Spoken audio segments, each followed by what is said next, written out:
buenas noches. Bienvenidos al análisis de las 8:45, lunes 30 de agosto, y junto a Carmina Valdizán vamos a realizar la entrevista y el análisis. Carmina, buenas noches, bienvenida. Buenas noches, Mariano, ¿cómo está? Bien, aquí muy contento que hoy vamos a retomar un tema que lo veníamos anunciando, el análisis del contexto y lo sucedido hace 200 años y que el próximo 15 de septiembre, y va a ser bien interesante porque no deberíamos de conmemorar solo el 15 de septiembre, el Día de la Independencia Nacional. Para esta noche tenemos invitado al erudito Francisco Pérez de Antón, con quien vamos a analizar el libro recién publicado Y lograron sin choque sangriento, reflexiones sobre la independencia de Guatemala y la América española. La verdad, Carmina, le digo, es un libro que una buena lectura, 1 hora y media, 2 horas máximo, pero las reflexiones y su contenido nos puede dejar pensando muchas horas más y días más. Es correcto, definitivamente un libro, vamos a anticiparlo, recomendado. Así es. Bien, le vamos a dar la bienvenida a don Francisco Pérez de Antón. Don Francisco, buenas noches, bienvenido, gracias por aceptar la invitación de Canal Antigua. Muy buenas noches a los dos. Muy amable, don Francisco. Bueno, Carmina, por favor, tiene usted el privilegio de iniciar. Muchísimas gracias. Pues primero que todo, muchísimas gracias, don Francisco, por acompañarnos en esta entrevista. Gracias también a Librería Sofos, que es la editora de este libro y que nos hizo llegar las copias correspondientes e hizo el contacto de esta entrevista. Don Francisco, creo que lo principal es comenzar por el principio. Usted ha dicho, yo lo escuché, decir que debemos de celebrar el Bicentenario. ¿Por qué debemos de celebrar el Bicentenario? ¿Por qué no? Exactamente, ¿por qué no? Explíquenos, por favor, porque hay mucha gente que se opone a esto. Sí, la expresión más común estos días es que hay que conmemorarlo o recordarlo, pero que no hay que celebrarlo, porque la independencia, según cierta corriente de opinión, que por lo visto se ha extendido bastante, es un hecho vergonzoso para los guatemaltecos.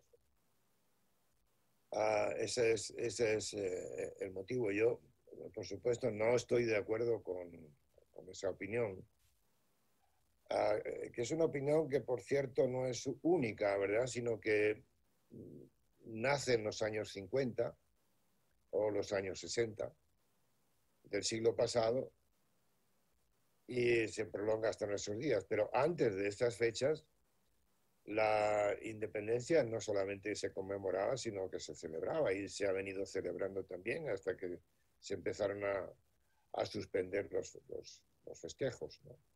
La idea fundamental que late detrás de esta opinión es que fueron los criollos los que hicieron la independencia y la hicieron por intereses económicos y políticos y no por patriotismo. Y el segundo punto de esta opinión es que después de hacer eso vendieron el país a México y que por eso no hay que celebrarlo. Yo no estoy de acuerdo con eso y además son dos aseveraciones que no son ciertas. Don Francisco, déjeme ahondar un poco más en esto último que acaba de decir usted, y la pregunta muy concreta mía, a partir sobre todo de lo que, con lo que inicia la página 109 de su libro, que me permito leer rápidamente: la interpretación de la historia no es única, sino plural. Sigue el principio del periodismo, según el cual la opinión es libre, pero los hechos son sagrados. A partir de estas líneas, le pregunto, ¿qué lo provocó a usted provocar a muchos otros tantos que mantienen lo que usted ya indicaba, que no hay que celebrar, que no hay que conmemorar, que este es un tema de criollos, de solo intereses, y esa venta, supuesta venta que nos hicimos a México? Entonces, le reitero, ¿qué lo provocó a provocar a los otros? Le voy a decir, para mí no es un tema nuevo, es como todos los otros temas de la historia de Guatemala que he utilizado a lo largo de los años para mis novelas y antes de escribir novelas. Este es un tema que me ha apasionado siempre y del cual quería saber, ¿no? El libro en realidad sí tiene un contenido histórico, pero es un alegato fundamentalmente contra ese tipo de opinión. Yo creo que la independencia, el periodo de la independencia, en primer lugar, está muy distorsionado y en segundo lugar, pues la gente suele saber o conoce muy poco sobre el proceso de independencia. Por lo común se reduce a un hecho puntual, el del 15 de septiembre. Guatemala se emancipa políticamente de España y ahí se acabó todo. Y no es así. Eso es en realidad es el hecho que hay que celebrar en la separación o la emancipación política de España. Pero la independencia no tuvo lugar en un momento puntual, un 15 de septiembre. No, es un proceso muy largo, muy complicado, tremendamente complicado, y no se puede reducir a ese simplismo de esas frases a la que se limita hoy precisamente eso, ¿no? La independencia se llevó nada menos que 2 años y 7 meses y 8 meses, ¿no? La independencia terminó con la unidad de Centroamérica. La independencia fue manipulada por el Imperio Mexicano de Iturbide. Es más, el Imperio Mexicano de Iturbide contribuyó en gran medida a la fragmentación de América Central. Los criollos eran un grupo importante, era un grupo económico importante, pero el análisis es puramente económico y no se hace un análisis político. El análisis político reside en un hecho elemental, y es que ellos eran un grupo minoritario, un grupo muy poderoso, pero políticamente hablando no podían controlar ni manejar las fuerzas políticas que se habían levantado contra ellos en Centroamérica. ¿Cómo es posible pensar que un grupo así iba a dominar a todas las provincias de América Central que por rencillas viejas, por rencores y por odios viejos, no iban a permitir que después de la independencia Guatemala, todo el reino, el ex reino de Guatemala, fuera a tener una estructura, la misma estructura económica que la de la colonia? Si ellos hicieron la independencia es que eran tontos de remate. No podían, ellos no podían contener la avalancha que se les venía encima, no pudieron hacerlo. Y si lo hicieron se les fue de las manos, pero ni siquiera eso pudieron. No pudo hacerlo ni Gabino Gainza, no pudo hacerlo ni Iturbide, ni Filísola. Fue imposible porque aparecieron unas provincias rebeldes que sencillamente no estaban dispuestas a aceptar la hegemonía que Guatemala había ejercido durante los últimos 50 años, hegemonía económica y política que había ejercido sobre ellos. Don Francisco, a través de su libro, usted rompió muchos mitos y muchos paradigmas que yo había escuchado, me habían enseñado en el colegio. Y quiero comenzar por uno de ellos, que es uno de los temas que usted trata, y es ese menoscabo a los próceres, a las personas que estaban presentes ese día y cómo se dio la firma del Acta de Independencia. A nosotros nos dicen, sí, era un grupo de criollos que estaban ahí, que tenían sus intereses y pues ellos decidieron firmar la independencia. Pero eso no fue así, representaban a grupos y habían grupos afuera y habían grupos pidiendo esta independencia. ¿Qué pasó? Bueno, lo importante es también separar la independencia de Guatemala como el país que hoy conocemos de la independencia de Guatemala como era entonces. Cuando se habla de la independencia de Guatemala tendemos a pensar que fue la independencia de la Guatemala de hoy, y no es así. Fue la independencia de Centroamérica. Y en esa declaración, en esa reunión en el Palacio de los Capitanes Generales,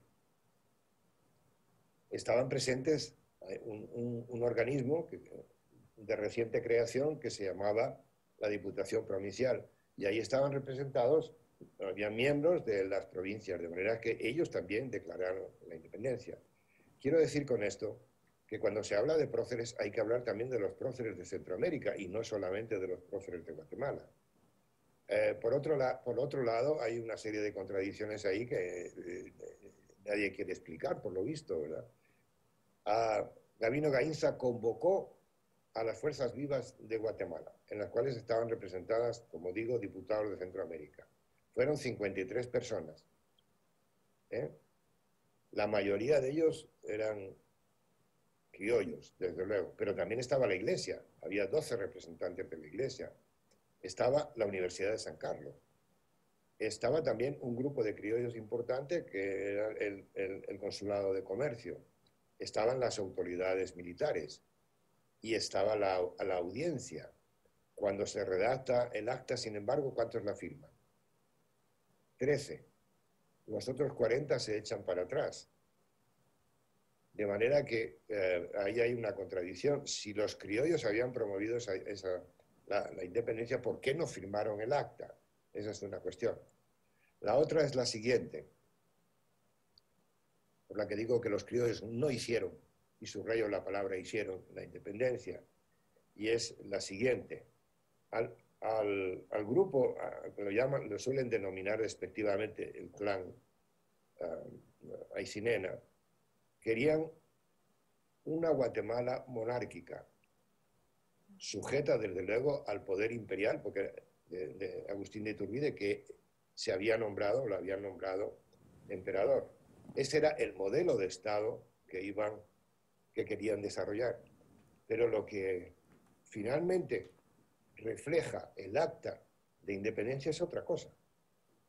El acta de independencia es abiertamente liberal, está fundado en gran medida en las ideas de la Constitución liberal de 1812 de Cádiz, y lo que hace Gaínza y los otros 12 próceres es consultar. ¿Están ustedes de acuerdo con esto? Porque la independencia no se declara de golpe, ¿no?, sino que se consulta en todas las provincias. ¿Están ustedes de acuerdo con eso? Muy bien, entonces elijan representantes, mándenoslo aquí a Guatemala, organicemos un congreso, escribamos una constitución y que ese congreso decida qué clase de gobierno queremos.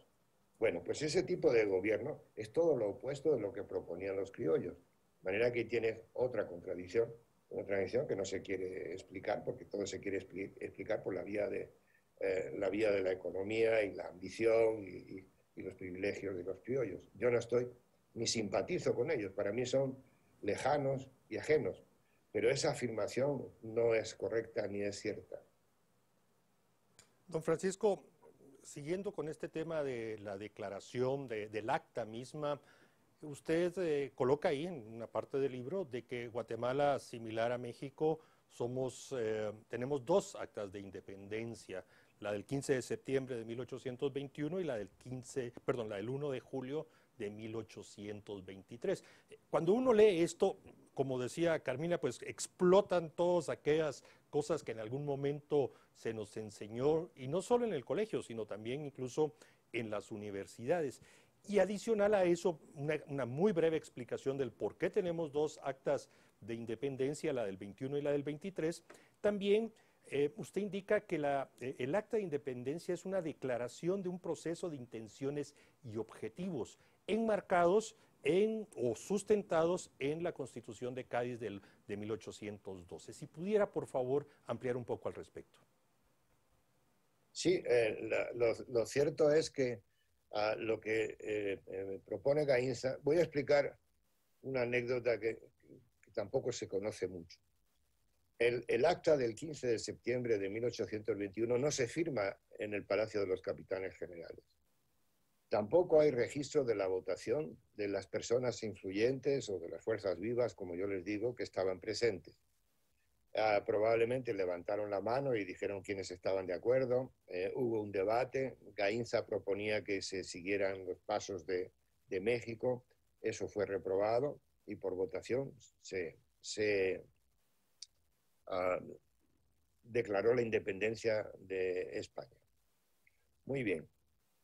¿Cuándo es que se redacta el acta y quién es quien lo redacta? Y les voy a decir, ese día 15 de septiembre no se redacta el acta en el Palacio de los Capitanes Generales.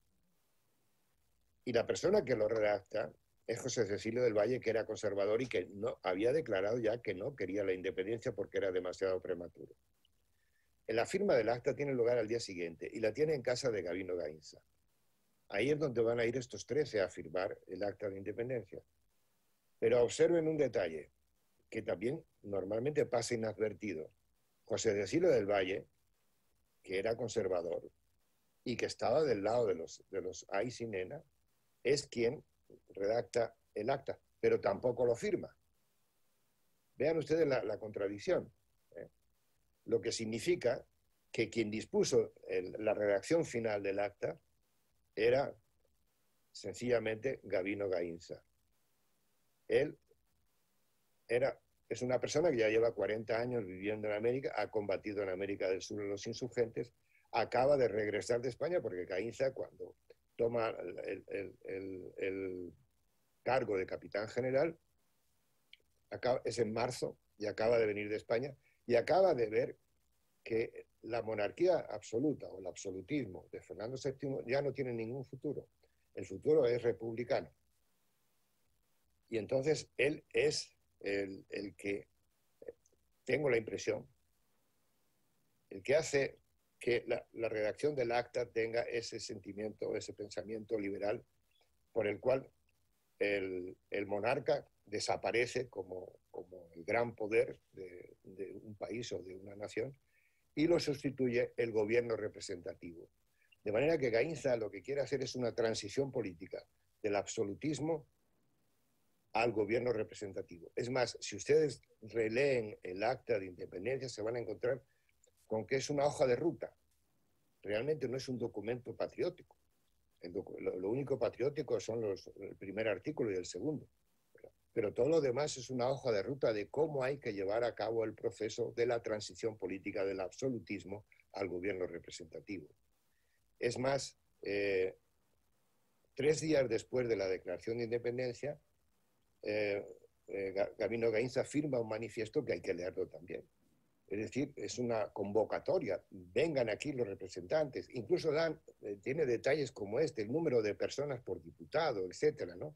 Todo eso estaba en la Constitución de Cádiz, que es una constitución liberal, y que por desgracia tampoco funcionó porque el absolutismo volvió otra vez al gobierno español. Pero esto es lo que pretende hacer Gainza y eso también estaba totalmente en contra de los intereses de las élites económicas de Guatemala. Por eso creo yo que es que no fueron a firmar. Firmó Gainza, firmó el secretario del gobierno, firmaron los diputados de provincias y sí firmó el ayuntamiento, 5 personas del ayuntamiento. Y ahí sí estaba una Aycinena. Pero todos los demás, que eran casi todos criollos, eso no firmaron el acta, no estaban de acuerdo. La Iglesia tampoco firmó. Esa es la explicación que hay. El proceso, la transición política de forma pacífica, que es lo que quiso hacer el capitán general, pero no pudo. Se le fue de las manos el proceso. Don Francisco, ahora que mencionamos a Gabino Gainza, fue otra de las cosas que bueno, para mí fue sorprendente. Él era el jefe político de Centroamérica, ya realmente no era el capitán general, como usted explica. Y él dice usted, realmente él fue la pieza clave en esto, porque él tenía todo el poder. Tenía 500 soldados y fue el que decidió dar ese paso. Y él sabía, que usted nos explica dentro de todo el contexto del libro, que España no iba a venir a pelear estas tierras, no podía. España estaba totalmente desgastada en ese momento, no tenía la fuerza naval, no tenía la fuerza militar para venir a pelear Centroamérica. Y sobre todo, como le digo, para mí fue reivindicar la figura de Gabino Gainza, que la historia y los libros de historia y el libro que recuerdo en el colegio, hasta recuerdo un ensayo que escribí en 4º año, yo ponía el capitán general y la firma de la independencia, algo totalmente diferente a lo que estoy descubriendo ahora. Sí, él era, efectivamente, era el jefe político, pero sí tenía el mando militar. Después de la declaración de independencia, pues hay una junta provisional de gobierno que él la preside. Y él se convierte en un presidente provisional. Es el primer presidente de Guatemala en la historia. Es un personaje que ha sido maltratado por la historia, pero por la historia reciente, le quiero decir. Habría que leer, yo recomiendo leer 2 biografías de él, una de Manuel Rubio, guatemalteco, y otra de Enrique del Cid, también guatemalteco. Y es todo lo contrario, la opinión es completamente contraria. Hay también referencias biográficas de importantes historiadores norteamericanos, de importantes historiadores mexicanos. Yo no me invento nada. Yo, como digo, no soy historiador, pero soy un lector asiduo de la historia y un apasionado de la historia de Guatemala. Entonces, me he creído con el derecho a interpretar la historia igual que la interpretan otros, ¿no? Y yo me baso pues, en ese tipo de lecturas y sobre todo en documentos. Hay un muy reconocido intelectual hondureño que se llamaba Eliodoro Valle, que recopiló en 5 tomos, en 5 gruesos tomos, toda la documentación en las cartas, las actas, la correspondencia, etcétera, entre provincias y Gainza, entre Gainza e Iturbide, etcétera, donde se percibe todo esto, ¿no? Y de lo cual yo extraigo una interpretación distinta a la de los demás. Gainza quiso hacer la transición política en paz. Cuando vio que no podía, desde luego dijo, bueno, aquí no hay otra posibilidad más que unirse a México, pero no porque lo ordenara él. Ojo, esto es importante. Se habían sublevado contra él Chiapas, Quetzaltenango, San Salvador, Comayagua, León, Cartago. Y así, esto sucede, parece que fuera un proceso muy largo, no, sucede en 2 meses. Antes de finalizar 1821, la mitad de Centroamérica prácticamente estaba en abierta rebeldía contra Guatemala. Había ese rencor viejo, ese rencor añejo contra los excesos y los abusos de tipo económico que se habían ejercido desde la capital y también, por supuesto, los abusos políticos de otros capitanes generales. Gainza no estaba dispuesto a perseguir a los patriotas como había hecho Bustamante un tiempo antes y pensaba que podía hacer esa transición política. Pero esta otra corriente de opinión lo utiliza como una especie de marioneta de los criollos que obedece a los criollos y eso es absolutamente falso.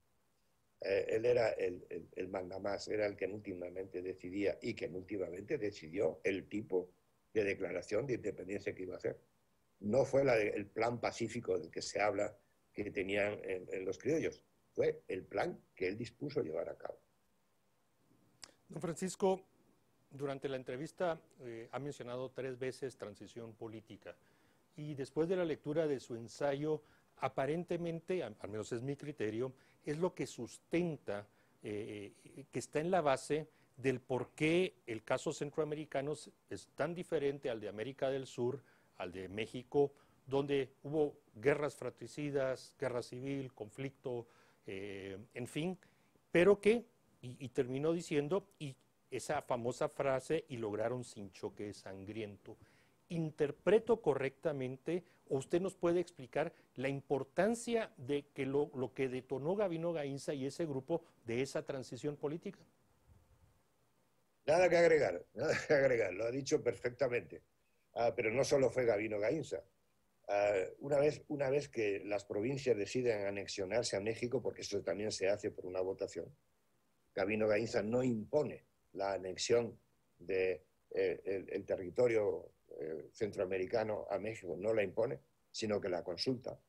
Y la consulta por la sencilla razón de que ya había varias provincias, pueblos, incluso muy pequeños, que se habían anexionado por su cuenta a México y que habían declarado la independencia de Guatemala.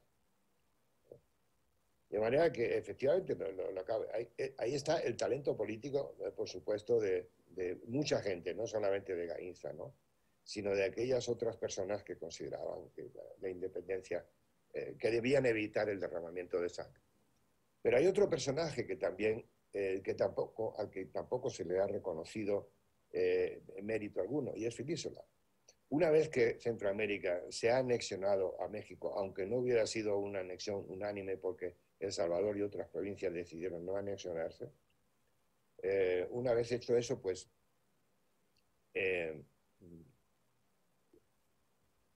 Agustín de Iturbide envía al general Filipe Solá, desplaza a Gainza de capitán general. Gainza solo es capitán general 9 meses, desplaza a Gainza y coloca a Filísola. Y Filísola va a ser, viene con un ejército de 600 hombres, que tampoco es imposible crear una fuerza coercitiva lo suficientemente fuerte como para sofocar las rebeliones que se habían producido en Centroamérica. Y este hombre no hace más que repetir los pasos de Gainza. Y al final es el que convoca a aquel congreso que había convocado Gainza al principio, pero que no habían realizado, convoca a ese congreso y 43 diputados deciden y firman el documento de independencia absoluta de Guatemala y sus provincias, de España, de México y de cualquier otra potencia. Así es la redacción del documento, ¿no? De manera que hay que atribuir también mérito a este hombre. ¿Verdad? No pudieron evitar la guerra ninguno de los dos. Los dos libran la misma guerra. Uno la pierde, que es Gainza contra El Salvador, y Filísola la gana contra El Salvador. Pero en ese momento ya ha caído, ha sido derrocado Agustín de Iturbide y no le queda más remedio que regresar el ejército que había traído a Guatemala a México. Y es entonces cuando efectivamente la independencia es absoluta, ¿no? Por eso tenemos dos actas, una la inicial y la otra la segunda, el 1 de julio de 1823. Don Francisco, otro de los personajes que, bueno, ya usted lo mencionó, bueno, realmente son dos grupos, que nuevamente, pero a mí este me tocó más de cerca, quizás por mi formación académica, fue José Cecilio del Valle. Yo tenía otra opinión totalmente, no de su persona realmente, porque pues conocemos mucho del trabajo que él hizo, pero de esta postura de considerar la independencia como algo prematuro. No sé, nuevamente para mí era él prócer de la independencia, el gran José Cecilio del Valle, el que estuvo detrás. Y ahora me doy cuenta que fue más Gabino Gainza que él. No es que no lo hiciera, usted mismo lo dice, él redactó el acta, pero no la firma. ¿Qué pasa? ¿Por qué nuevamente esta confusión con José Cecilio del Valle? ¿Por qué hemos perdido tanto la veracidad de esta época histórica? Y como usted ya lo dijo, pero lo quiero recalcar, en efecto, don Francisco a lo largo del libro cita las fuentes, copia fragmentos de ciertos documentos para que nosotros podamos consultarlos. O sea, que no es que él, como él dice, él se lo está inventando ni es su versión, es lo que él pudo concluir de su investigación. Bueno, yo creo que a mí me parece que las 13 personas que firmaron el acta sí son los próceres. Los demás no se atrevieron a hacerlo o no estaban de acuerdo con el acta o lo que fuese, ¿no? A José Cecilio del Valle me parece que es un prócer que hay que reconocer aunque no firmara el acta. Lo que pasa es que era lo suficientemente inteligente como para saber que era prematuro y efectivamente yo le doy la razón. La independencia fue, quizá la palabra no fuese prematura, sino que hay numerosos testimonios de alcaldes, de jefes políticos de Centroamérica, en las que decían no estamos preparados para esto, como efectivamente después sucedió. Es mejor anexionarnos a México. Hemos estado bajo un imperio durante 300 años, pero aquí no podemos organizar todavía un Estado en condiciones, etcétera, ¿no? Y él sí proclamaba que la independencia debía ser absoluta, pero que todavía no se podía hacer, no era prematuro. De manera que yo no descalifico del todo a José Cecilio del Valle, solo digo que no firmó el acta de independencia porque, como era conservador, él no podía aceptar un acta de independencia que tenía todas esas tendencias liberales. Además, hay textos de él extraordinarios. Me parece que es, no sé si unos meses después, cuando empieza la efervescencia política en Centroamérica y se quieren anexionar a México, él está en contra de esa opinión, ¿no? De todas maneras, para subrayar un poquito este argumento que les estoy dando acerca de que la Declaración de Independencia sí tenía, aunque nunca menciona la palabra, pero sí es una tendencia o una compulsión republicana. Lo del hecho de que el 20 de octubre de 1821, la primera carta que recibe Gaínza del emperador Iturbide, tratando de disuadirle de que se una al imperio, una de las cosas que él menciona empieza a maldecir y a descalificar y a criticar el sistema republicano de gobierno, que es una herencia directa, por cierto, de los movimientos revolucionarios de la Revolución Francesa y Napoleónica a fines del siglo o a principios de ese mismo siglo, ¿no? Esa es la herencia americana de la Revolución Francesa, el régimen republicano. Y el emperador Iturbide, que en ese momento lo que quiere es que Fernando VII sea el rey el emperador, el rey del imperio, o que por lo menos esté gobernado de lejos o algo parecido por Fernando VII, él quiere una monarquía y quiere una monarquía constitucional. Quiere decir que es una monarquía con poderes limitados. ¿Eh? Pero Gaínza no. Gaínza lo que propone se lee clarísimo y tampoco cuesta mucho esfuerzo leerlo, solo hay que recurrir al texto y ver que efectivamente es una hoja de ruta hacia un gobierno representativo, no un gobierno monárquico. Y Iturbide le dice a Gaínza en esa carta que habría que rectificar la redacción de la Declaración de Independencia precisamente por eso, porque no es monárquica.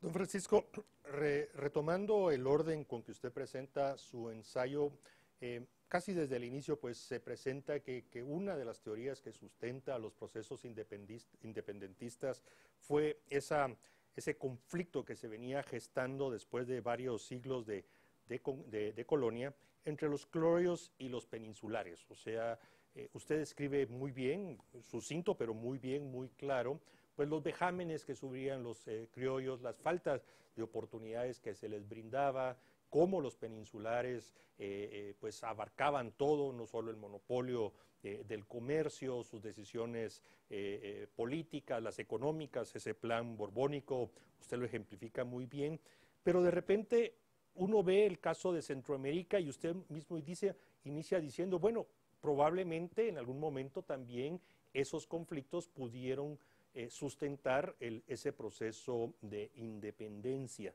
Pero ahí aparecen otros elementos característicos de la región centroamericana, ya más específicos y que nos llevaron a no tener ese choque sangriento, esas guerras civiles. Si pudiera ampliar un poco, por favor.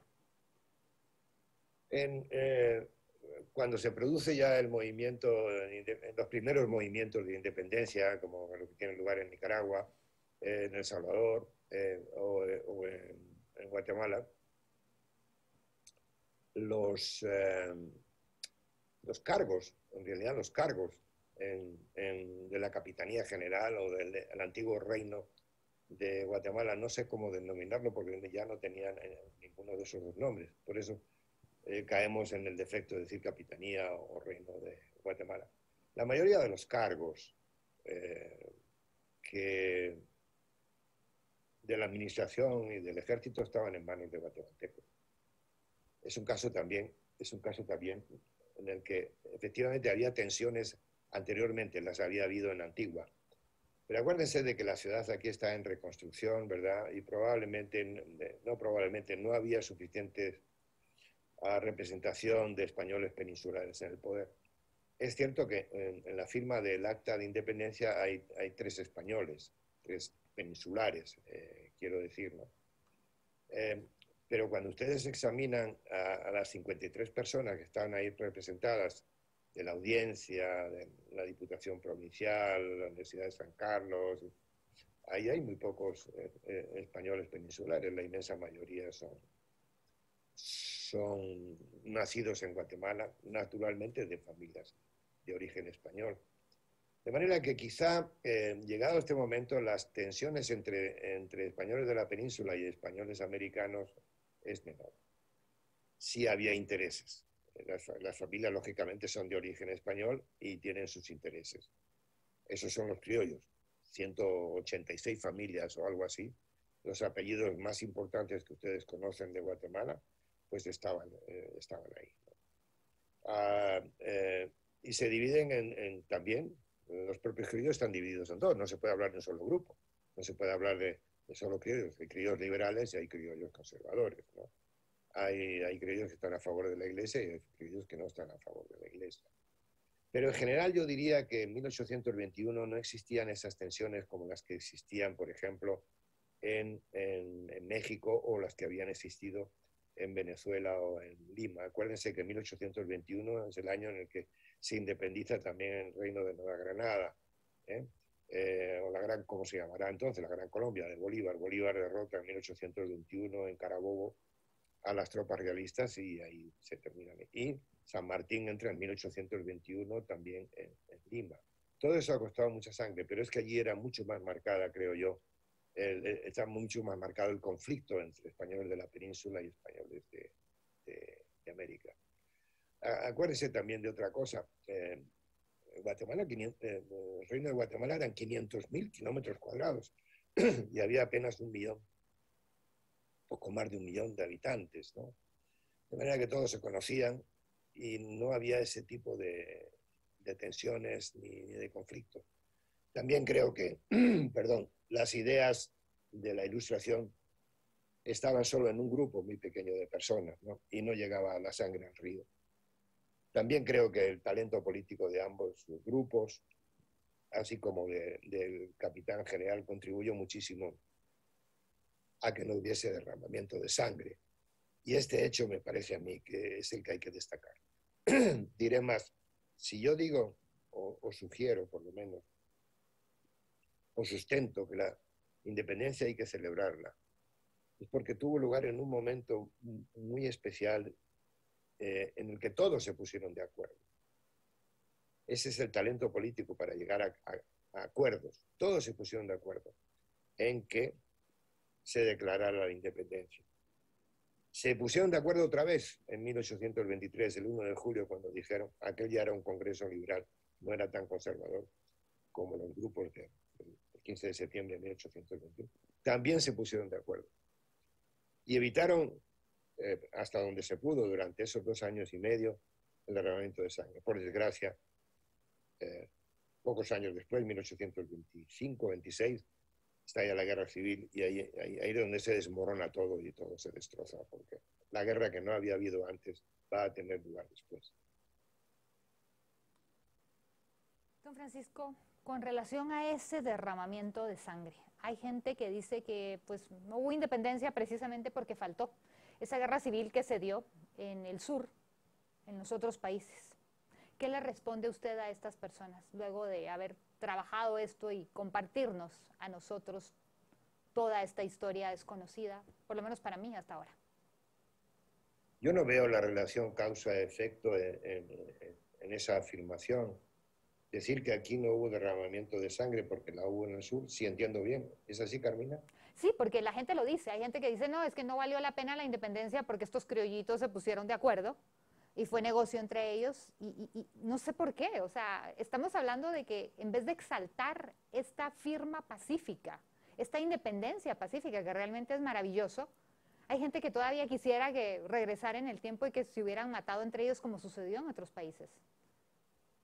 Sí, bueno, si dicen eso tendrán sus razones. Yo no veo ninguna razón para eso.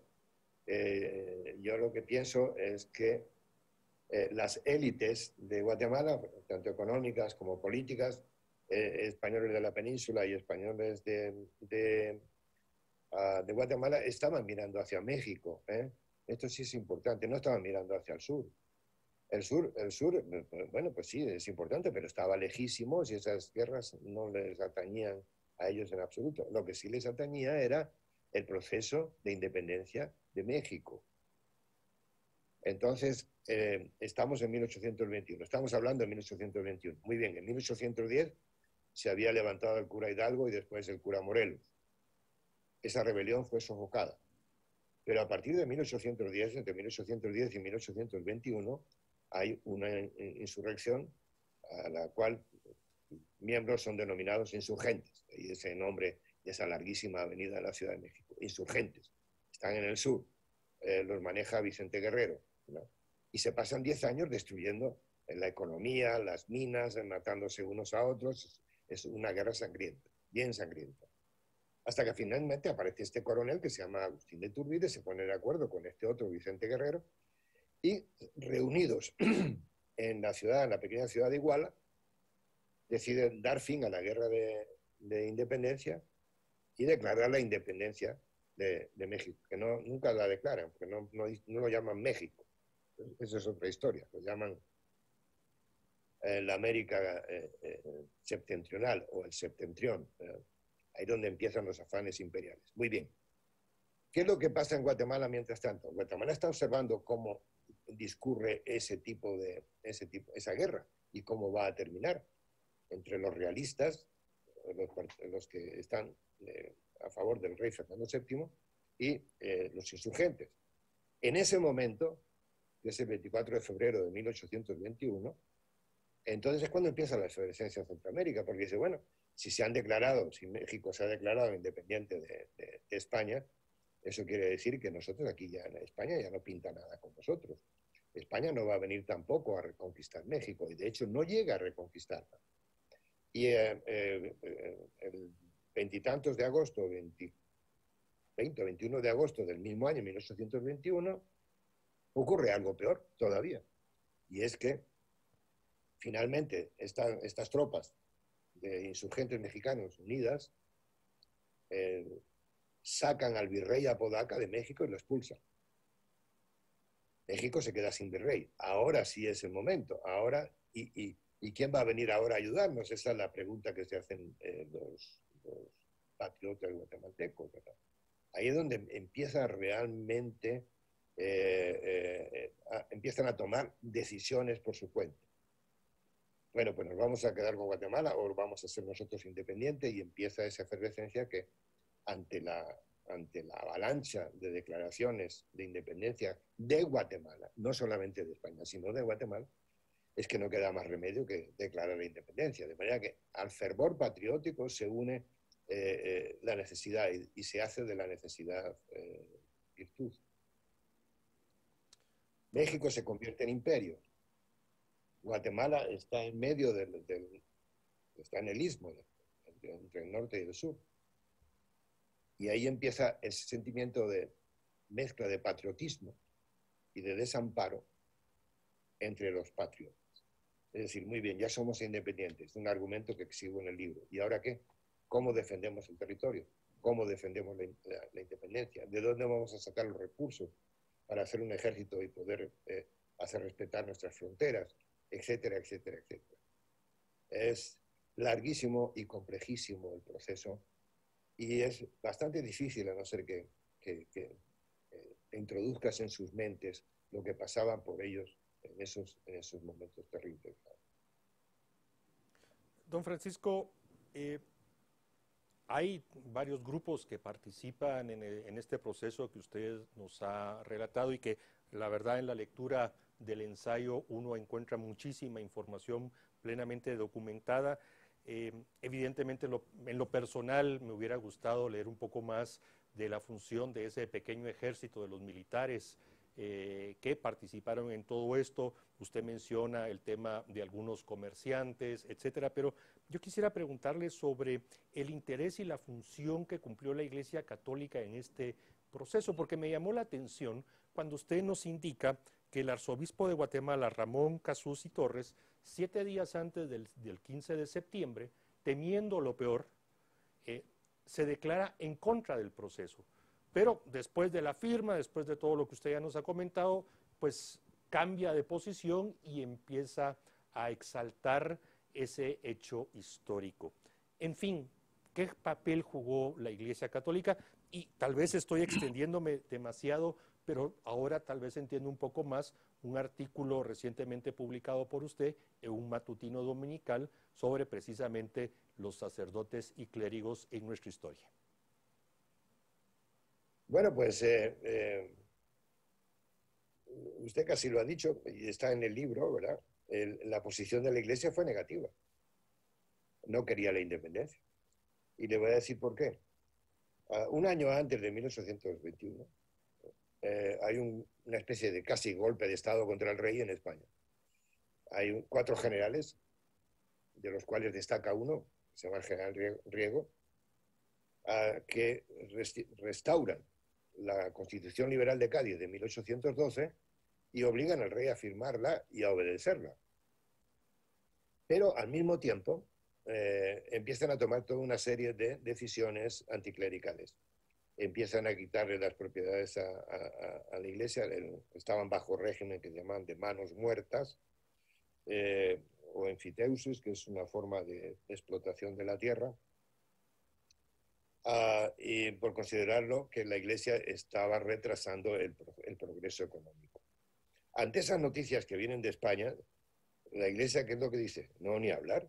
Aquí hacemos la independencia, aparecen los liberales y, bueno, si no hay una revolución parecida a la francesa, una toma de la Bastilla o una guillotina, va a haber algo parecido. Ni hablar, no queremos nada de independencia. Nosotros somos leales al rey. De manera que es por eso que Cassaus, este es un hecho histórico, en un sermón en la catedral, dice que ellos no van a ser desleales a España y al rey. Pero ¿qué es lo que ocurre unos días después? Bueno, pues les empiezan a dar garantías de que lo mejor va a ser anexionarse a México. ¿Y qué es lo que le hace cambiar de opinión? Pues la respuesta es muy sencilla. Entre Iturbide y Vicente Guerrero organizan un ejército, o al unir sus ejércitos, forman uno de 16 hombres, 16.000 hombres, que se llama el ejército trigarante. Ese ejército propone a todo México, españoles y no españoles, de la península y de México, indígenas, etcétera, les da 3 garantías. Una es la unidad de todos los hombres, de todas las etnias, de todas las clases. Otro es el respeto a la religión católica y a sus propiedades y a sus bienes. Y la otra garantía es la independencia de España. Eso es lo que logra unificar el movimiento independentista de México. Y claro, cuando a Monseñor Cassaus le dicen que lo mejor es acercarse al Plan de Iguala, así se llamaba el Plan de Iguala, y que el Plan de Iguala tiene esas 3 garantías, y que anexionándose a México van a tener garantías, entonces es cuando dice, sí, entonces sí, así sí acepto la independencia. Pero en principio fueron siempre negativos. Claro, no se puede decir de toda la iglesia. Por ejemplo, Matías Delgado, es un cura histórico, ¿verdad? Era salvadoreño, es uno de los rebeldes, de los que se rebelan contra Guatemala. Pues él era liberal, también había otros curas liberales, ¿no? Pero la fuerza estaba en el obispo, ¿no? Eso no era el que mandaba la iglesia, lo mismo que Gabino Gainza en las armas, etcétera, ¿no? Don Francisco, cuando se da el proceso de independencia, para nosotros hoy es difícil entender la situación que se estaba dando. Imagínense, si no tenemos el dato histórico correcto, menos vamos a tener el clima político de la época. Y hay un tema importante, esta independencia es un tema económico muy fuerte, usted lo menciona, hay monopolios de comercio, temas económicos, imponían precios, prohibían la Capitanía General de Guatemala, lo que era el Reino de Guatemala, le prohibía a las otras provincias, y el Nicaragua y El Salvador fueron unos de los que más eran perjudicados y criticaban, o sea, precisamente por esto, por esta imposición que estábamos dando, que no es diferente, usted lo menciona, de lo que pasaba a España hacia toda América. Guatemala también lo estaba haciendo el Reino de Guatemala hacia las provincias que la componían. Sí, había algo peor, Carmina, algo peor de lo que acabas de mencionar. Esto era, como señalo en el libro, era la incorporación del antiguo régimen, el régimen que va a derrocar los revolucionarios franceses, la implantación de ese régimen, antiguo régimen, en América. Era el modelo político, económico de ese tiempo. Cuando se examina eso de cerca, vas a ver que la Iglesia tenía su propio fuero. Es decir, cualquier delito que cometían los curas o los obispos o los frailes eran juzgados por ellos mismos. En el caso de los delitos económicos, 3/4 de lo mismo. Eso no sé si lo sabías, pero también tenía su propio tribunal. Cualquier delito de esa naturaleza era juzgado por ellos mismos, ¿no? y así sucesivamente, ¿no? Pero hay algo que también es necesario subrayar, y es que el gobierno, propiamente dicho, del reino, estaba en manos del presidente de la audiencia y capitán general, tenía los dos puestos, los dos cargos. Pero estaban en constante conflicto con el consulado de comercio. El consulado de comercio era el que tenía el monopolio o monopsonio, la compra de los productos centroamericanos, y el único que podía comerciar con Cádiz y con Sevilla, ¿no? Ponían unos precios terriblemente bajos, como tenían efectivamente el dinero para todas estas operaciones, eran entidades bancarias o financieras que cobraban unos intereses, unas tasas de interés leoninas, y este consulado llevaba ya 50 años de vida en Guatemala y los tenía pues, prácticamente a todas las provincias las tenía efectivamente crucificadas. Bueno, si lees los hechos históricos te darás cuenta de que los capitanes generales tienen constantemente problemas con el consulado de comercio, es decir, con las élites económicas. Están continuamente peleando entre ellos, porque el consulado de comercio se concede a las élites económicas con varias condiciones. Una de ellas es abrir caminos, hacer infraestructura de puertos y una serie de cosas que no hacían. Solo hacían o arreglaban aquellos caminos que les interesaban a ellos para sacar sus mercancías al Atlántico, ¿verdad? Ni siquiera las hacían en el Pacífico, ¿no? De manera que esas tensiones estaban ahí. Ahora, como yo lo entiendo, como yo lo explico, es de esta forma. El gobierno de Guatemala era un gobierno de corte absolutista, de carácter borbónico, y fundamentalmente era una dictadura militar. Y no nos engañemos, era una dictadura militar y había unos grupos de presión económica. No solamente hay que recurrir a la historia, también a la experiencia personal. Yo he vivido eso muchos años, lo he vivido muchos años, con regímenes militares en Guatemala. Y cuando se dice que el poder económico y tal, no, a la hora de la cuestión política, el poder está en el presidente, en el militar, el general de turno. Tantas veces que habré yo ido como parte de los grupos de presión, cámaras y tal, de Guatemala, a gestionar cosas a Palacio, y tantas veces que si el presidente no quiere, no hay nada que hacer. De manera que yo, en última instancia, lo que considero es que los grupos de presión, los llamados criollos, entre comillas, están sobrevalorados por ciertos historiadores. No tenían el poder político que se asegura que tenían y por lo tanto no pudieron hacer la independencia. La carencia del análisis político en el proceso me parece que es lo que sesga esas conclusiones a las que se ha llegado y que no existían 50 años atrás, no existían, todo lo contrario, eran otros. Hay que leer los textos de 50 años atrás. Don Francisco, quienes han escrito sobre la independencia, sobre esa época, digamos en los años recientes, no quiero ubicarme en un espacio de años específico, pero sí, usted lo ha mencionado, uno de los señalamientos más duros es de nominar traidores a los próceres de la independencia, de decirles que no tenían nada de patriotismo.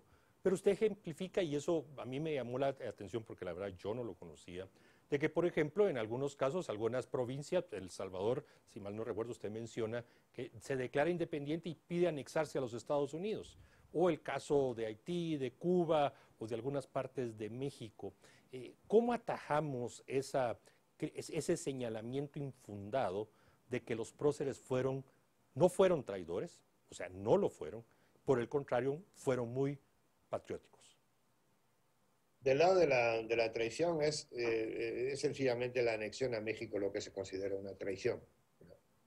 Pero en realidad la anexión a México es una medida que trata de evitar por todos los medios posibles la desunión y la fragmentación de Centroamérica, ¿no? Pensando que un imperio podría evitar la ruptura, es que se anexionan a México. Pero es que además Centroamérica había caído en la anarquía, ¿no? Y en ese momento los ayuntamientos, las ciudades, se dan cuenta de que lo único que podría unir, o por lo menos reunir otra vez, como lo habían estado bajo la égida del Imperio Español, era bajo la égida de otro imperio. Bueno, pues a eso se le llama traición, ¿verdad? Claro, si hubieran sido solo los criollos de Guatemala los que hicieron eso, pues, bueno, hombre, es materia discutible siempre, ¿no?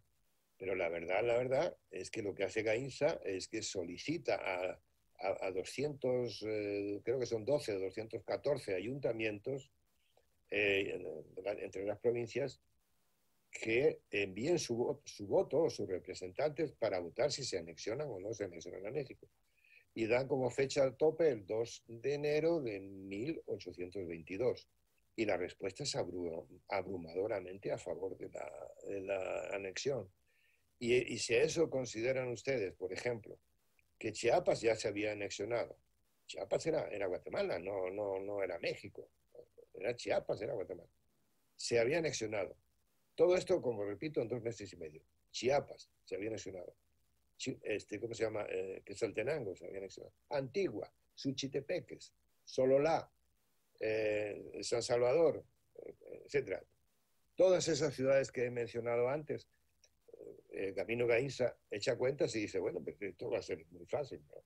De manera que en última instancia fueron todos los próceres o todas las figuras políticas del momento, jefes políticos, militares, ayuntamientos, los que decidieron anexionarse a México.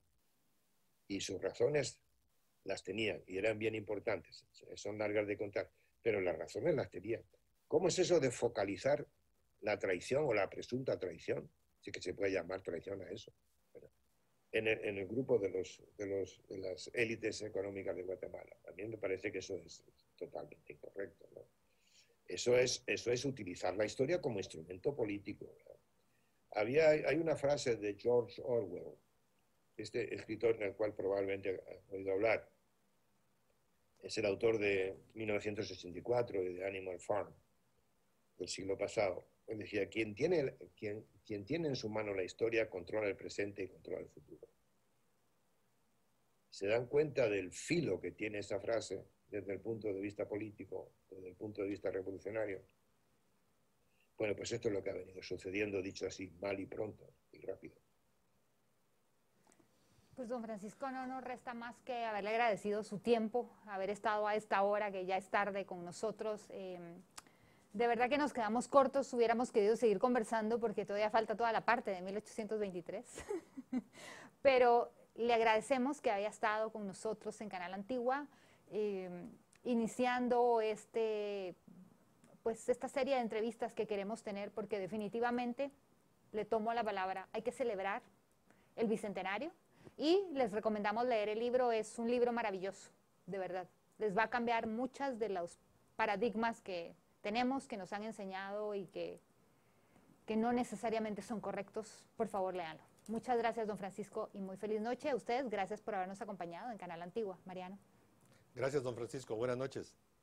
Gracias a ustedes y consideren solamente una modestísima aportación al debate sobre la independencia. Mi libro no es más que eso, pero me alegro de que les haya gustado y que les haya iluminado algo ese tramo de la historia de Guatemala. Buenas noches. Gracias. Gracias, buenas noches. Bueno, Carmina, cerramos, la verdad ha sido una hora excepcional. Sí, y ojalá alguien tuviera la visión del Estado, tal vez, de comprarle los derechos de autor a don Francisco y que esto sea parte de los libros de texto de Guatemala. Definitivamente. Valdría muchísimo la pena que fuera parte de los libros de texto. Bien, cerramos, muy agradecidos, hasta la próxima.